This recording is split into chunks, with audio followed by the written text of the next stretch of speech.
பார்த்து இந்த பிரச்சனையில் என்ன இது என் ஃபோனை பிடுங்கி நடுத்தரில் நான் வச்ச வீடியோ எல்லாமே காவல்துறையில் இருக்குது.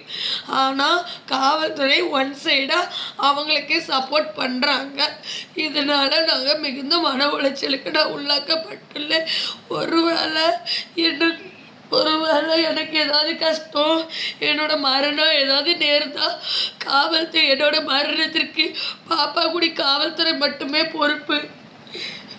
ஒரு பொண்ணுக்கு முழு பாதுகாப்பு தர வேண்டியது காவல்துறையோட பொறுப்பு. ஆனால் இந்த பாப்பாக்குடி காவல்துறை மிகவும் கேவலமாக செயல்பட்டு வருகின்றனர். அதனால நான் மிகுந்த மன உளைச்சலுக்கு உள்ளாக்கப்பட்டுள்ளேன். என்னால் எந்த வேலையும் பார்க்க முடியலை, என்னோட பொண்ணையும் கவனிக்க முடியலை.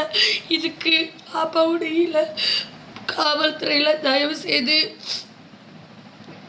அவங்க பாப்பாவுடைய காவல்துறையினர் மீது நடவடிக்கை எடுக்க வேண்டும் என்று இந்த வீடியோ பார்த்து இந்த வீடியோவை எல்லாரும் ஃபார்வர்ட் பண்ணுங்கள் ஃப்ரெண்ட்ஸ். இந்த வீடியோ பார்த்து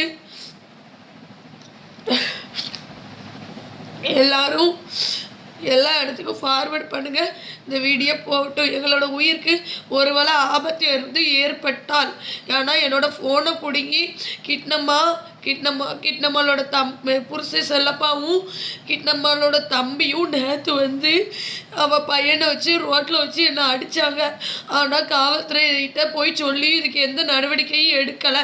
எங்கள் உயிருக்கு ஒருவேளை ஆபத்து எதுவும் ஏற்பட்டால் பாப்பாக்குடி காவல்துறையினரும் எதிரிகளும் தான் பொறுப்பு. ஒன் சைடாக செயல்பட்டு வரும் இந்த காவல்துறைக்கு நல்லபடியாக பனிஷ்மெண்ட் கிடைக்க வேண்டும் என்று நீங்கள் தான் எல்லோரும் ஹெல்ப் பண்ணணும்.